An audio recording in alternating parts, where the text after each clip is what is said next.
Well, hello. Thank you for coming back and cooking with me again today.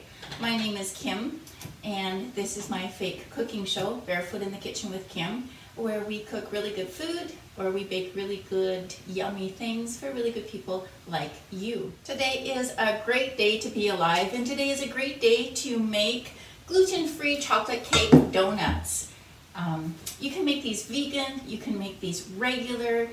They don't have to be gluten-free. You can make them with regular flour, that's fine too. But today I am going to make gluten-free chocolate cake donuts. I've made these before, I've made them for my friends, and they are delicious. They are so good. People just rave about them when I bring them. So this is going to make a dozen donuts, and I will run down the list of ingredients for you, and then you can go and prepare your ingredients and we can cook together. They come together really quickly, as most of my recipes do, and they are just 8 minutes in the oven, and then you can glaze them, make them look pretty, and eat them, send them to your friends, give them to your family, whatever works for you. Okay, I'll run down the list of ingredients for you now. 1½ cups of all-purpose gluten-free flour, or regular flour, doesn't matter. 1½ cups, 210 grams. And 6 tablespoons or 30 grams of unsweetened natural cocoa powder, or whatever cocoa powder that you have. I use Dutch processed cocoa powder. I think it tastes the best. 1½ teaspoons baking powder, 1/4 teaspoon baking soda, 1/4 teaspoon cream of tartar. And you guys have heard my cream of tartar spiel before. If you don't have it, it's not a deal breaker, but it really does help to give your donuts some lift, especially if you're cooking with gluten-free flour, because that's the flour that tends to not puff up as much, right? 1/4 teaspoon of salt, 1/2 teaspoon freshly grated nutmeg or powdered nutmeg, that's fine too. If you don't have nutmeg, again, it's not a deal breaker, but I always add nutmeg to my donuts, and they really, you can't really taste the nutmeg, it just, I can't even explain it, but they do taste better with the nutmeg. 2/3 cup packed light brown sugar, 4 tablespoons of butter melted and cooled, 4 tablespoons of some other oil. I'm using coconut, and 2 eggs. You want your eggs at room temperature, and if they're not, go ahead and just put them in some warm water for a couple minutes, and that'll bring them to room temperature really quick. 1½ teaspoons of pure vanilla extract, and 3/4 cup plus 2 tablespoons of heavy cream. I don't have cream, so I am using coconut milk, which I've used before with these donuts, and it works out just fine. And you want your heavy cream or your coconut milk to be at room temperature as well. Okay, I will run down the list of ingredients for you one more time. 1½ cups or 210 grams of gluten-free flour or regular flour, 6 tablespoons or 30 grams of unsweetened cocoa powder, 1½ teaspoons of baking powder, 1/4 teaspoon baking soda, 1/4 teaspoon cream of tartar, 1/4 teaspoon of salt, 1/2 teaspoon of nutmeg, fresh or the powder is fine. 2/3 cup of packed light brown sugar, 4 tablespoons of butter melted and cooled, 4 tablespoons of some sort of oil, not olive oil. I am using coconut oil. There we go. 2 eggs at room temperature, and you want to beat them. 1½ teaspoons of pure vanilla extract, and 3/4 cup plus 2 tablespoons of heavy cream or coconut milk, whatever you have, and that should be at room temperature as well. So here we go. We're going to put all of our ingredients together and get baking together. You go do your thing and come back and we'll do. Okay, here we go. This is exciting. I love donuts. And did you preheat your oven to 350 degrees? I haven't done that yet, so I'm just going to go and do that. Okay, and in your large bowl, you're going to want to put your flour. And that was 1½ cups. And you guys are going to spoon and level, right?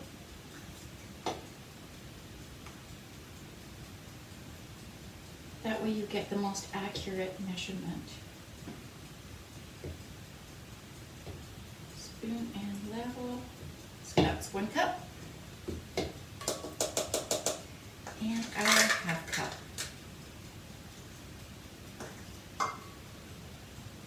Donuts are one of those things that you can make, and after they're glazed, and I have a store of fun things to put on top, sprinkles and whatnot. And when you give them away, people are so amazed. They're like, what? Donuts? But they don't know that they're actually really easy to make. And that can be our secret. You don't have to tell people that you didn't slave all day over them. Okay, and next we want 6 tablespoons of cocoa powder. 1,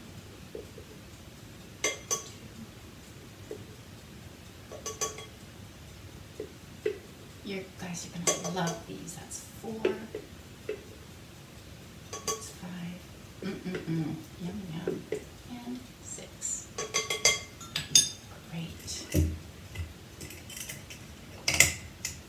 And then we're going to add the baking powder, baking soda, cream of tartar, salt, nutmeg, and I have all of that right here.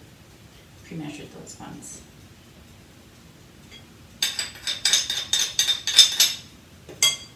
Good.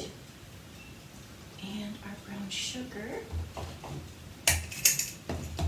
And our brown sugar was 2/3 cup.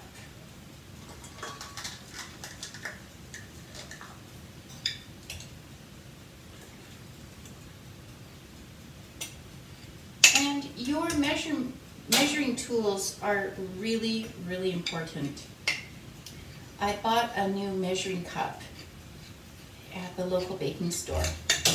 And I thought, wow, this is going to be so useful, and that's awesome. I've got 2 measuring cups for what measure. And then I made brownies yesterday, and they didn't turn out the way I wanted them. And I was a little bit gutted because they were for friends. Anyway, my friends ate them and they said that they were good, but I knew that they weren't like I really wanted them. And then I went back and using a measuring cup that I know is really good, accurate, and I measured the same amount of liquid and put it into the other one, and sure enough it was off. So I am only using name brand measuring scoops from now on. Same thing happened to me. I bought some new dry scoops, and I was making donuts that time, and they didn't turn out, and I was like, what is going on here? Sure enough, my new dry measure tool scoops, measuring cups, were off. So only I'm sticking to name brand measuring tools from now on. Okay, there we go.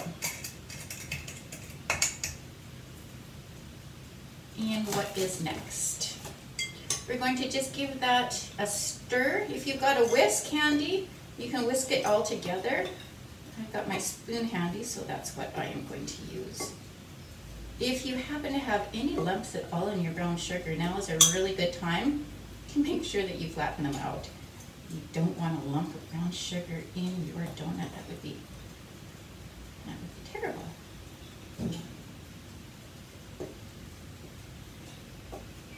There, mine is looking good. Now we're going to add the butter and oil, which I've already pre-measured here.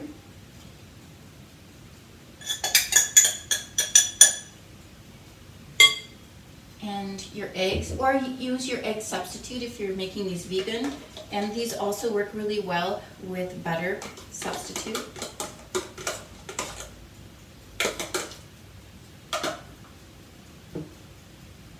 Vanilla.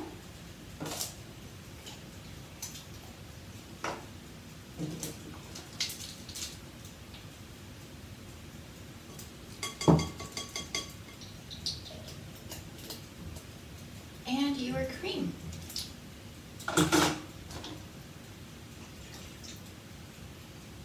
Super easy, hey? And then you're going to want to give it a good stir.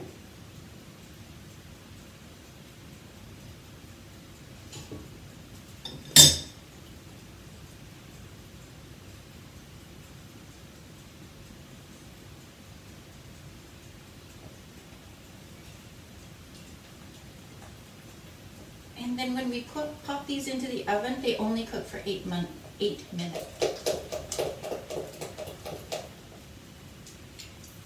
And just make sure that you don't have any lumps in your batter.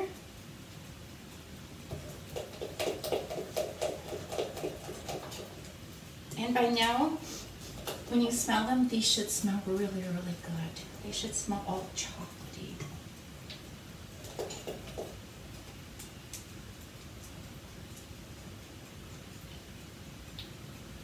I always have coconut milk in my pantry. It's one of those staples because you never know when you're going to whip up a curry, right? You always need coconut for that, coconut milk for that. But I also tend to use it a lot as a milk substitute, especially when I run out of almond milk for my baking. And your baking, like these, if you use coconut milk in them, they're not going to taste like coconut. They won't taste like coconut donuts at all. But they will be really nice and moist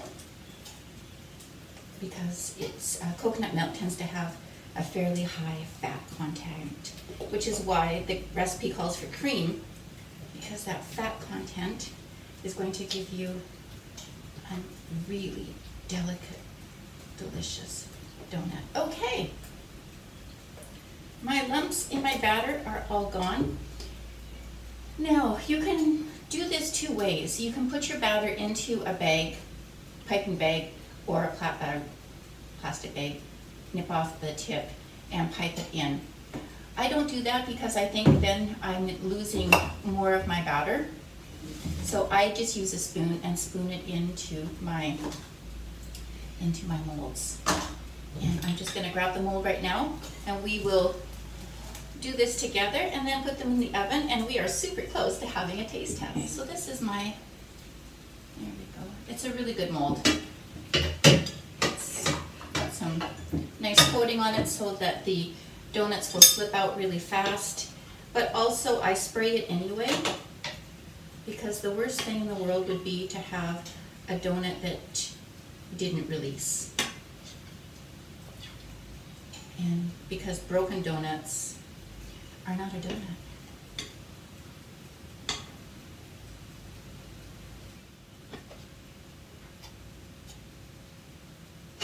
This part is a little bit tedious. And your batter should be fairly thick. If you don't think it's thick enough, you can just let it sit for a couple minutes and it will thicken up even more. And then with these, I make a simple glaze with icing sugar, butter, and a little bit more coconut milk.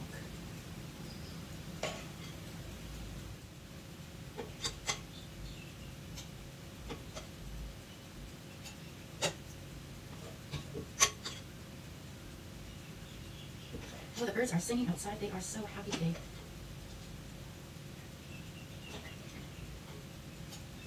It's always nice to hear the birds singing.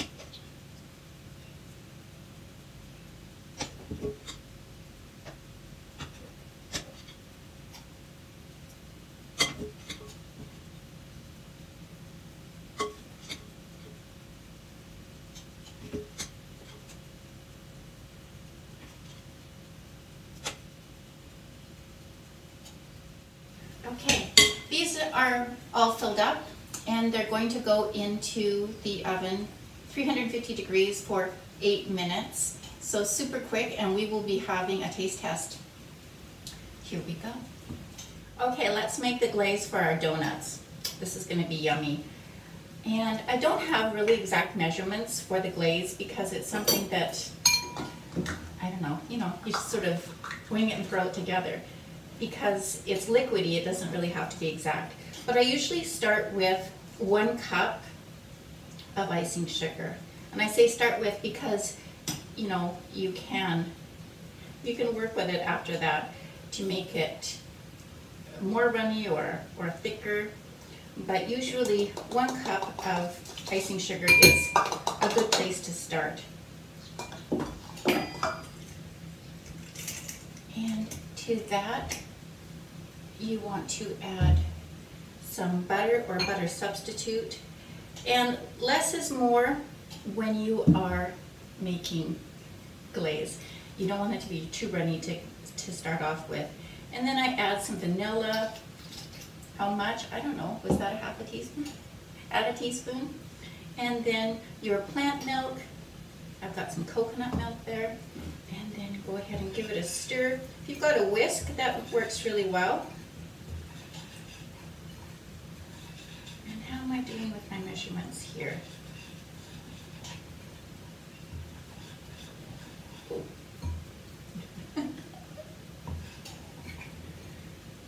This is coming along nicely. It's too thick, so I'm going to taste it first to see what needs to be added.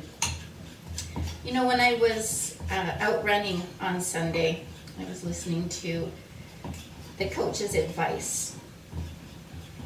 And he talked about callousing. And I know that I've talked about this before, but it bears repeating. When you do something hard, like your long runs, if you're a runner, long runs are hard. They're nice. I mean, you get a lot out of it, but they take effort. And you want to quit at some point. Usually about 5 kilometers, I'm like, oh, I'm so over this. But I know that the first 5 kilometers are usually a liar. They're not as hard as your body is telling you they are. And then after that, you sort of settle in, and you're good to go for as long as you have time for. And the more often you do long runs, the more callousing happens to your body. And by callousing, I mean your body gets used to it. It's like when you're out working in the garden, right? And you're using those tools, and the first time you come in and your hands are kind of raw, and you've got blisters across here, and you go, ow, that hurt. But because your gardening needs to get done, you keep on doing it, and then you develop calluses, and your hands don't hurt anymore, and you end up really enjoying gardening. So what has this got to do with anything? A year later, we're still in the time of COVID, and we are getting calloused, and it's not a bad thing. And by calloused, I don't mean you don't care, not that kind of callous. Callousing, when we're talking about a physical callousing, makes us more hardy. It makes us able to endure. Like when you do your long runs and you do them over and over, and every week you're doing them, maybe 2 or 3 even, your body gets used to it, and you kind of look forward to it, and you enjoy it. And we have been in the era of COVID now for over a year, and I'm hoping that you are finding things that you are enjoying. Maybe something new that you're doing that you didn't used to do before, and you're enjoying it. A hobby. Some of my friends have started new relationships. Some of my friends have gotten married in the era of COVID. And it's really important, really, really important, friends, to find what you love and do it, please. Okay? You have to maintain your joy during this time that is callousing us and making us able to further endure, because COVID's not going to be over for a while yet, and endure whatever is in our future. Okay, so my glaze is too thick. I'm just going to add a bit more butter and a little bit more coconut milk.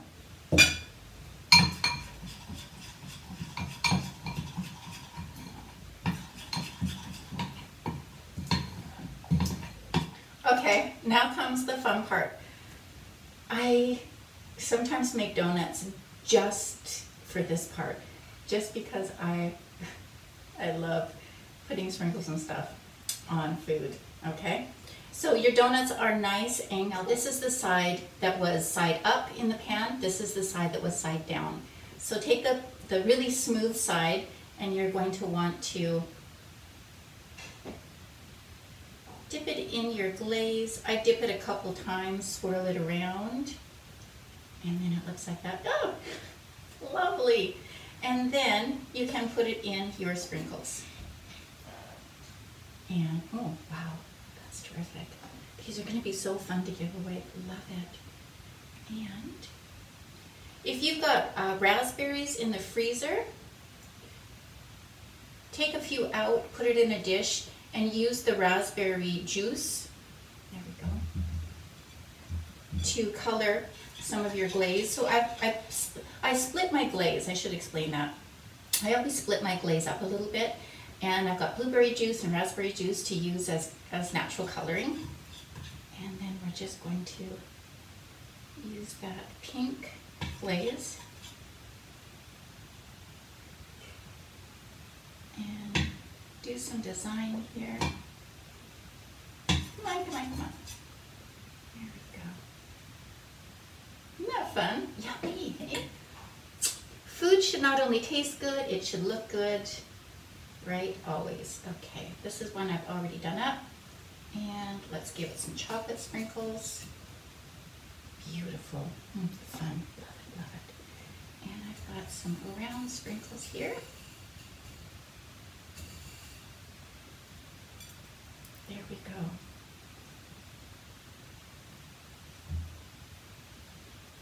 You can leave some just plain white. They look pretty too. But there's something fun about sprinkles on a donut.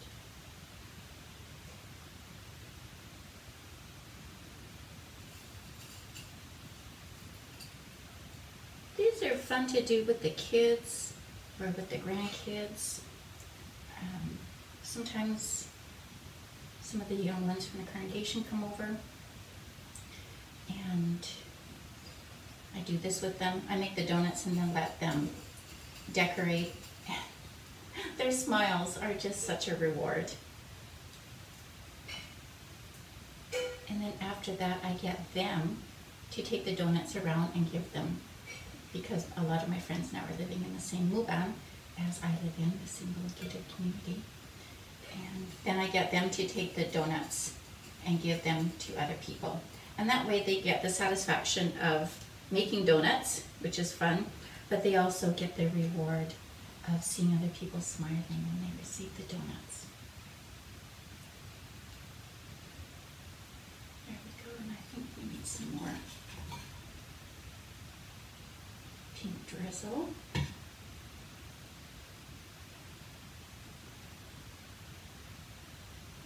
Great. I hope that you had fun making donuts today. Thank you for cooking with me. And thank you to everyone that leaves messages and makes my recipes and then sends me pictures. That just really makes my day, and it adds a lot of joy to my life when I know that I've impacted somebody else's life in a positive way like that. I read all of your messages, all of your emails, all of your Instagrams, your photos. I love them. So please keep doing that. I really do enjoy it. And I like the feedback, but I also like the communication. It is a little bit lonely, right, during COVID? And so it's always nice to get an email from a friend who said, hey, I made your donuts, and this is what they look like, this is what I did. A lot of you will make something and you will do your own spin on it. And I like hearing that too, how you made the recipe your own. There we go. Okay, I have to make a little bit more glaze. But before then, I will say bye for now. Thank you, this was fun. I love making donuts. I love making donuts with you. Thank you for watching. Give me a thumbs up if you liked the video, and hit the bell button so that you can subscribe and not miss any of these tutorials for my fake cooking show. So enjoy life, find something that makes you happy. Please do it today. If you want to tell me about it, please send me an email. I'd love to hear about what makes you happy. Okay. This is Kim saying goodbye for now, and thank you for watching. See you next time.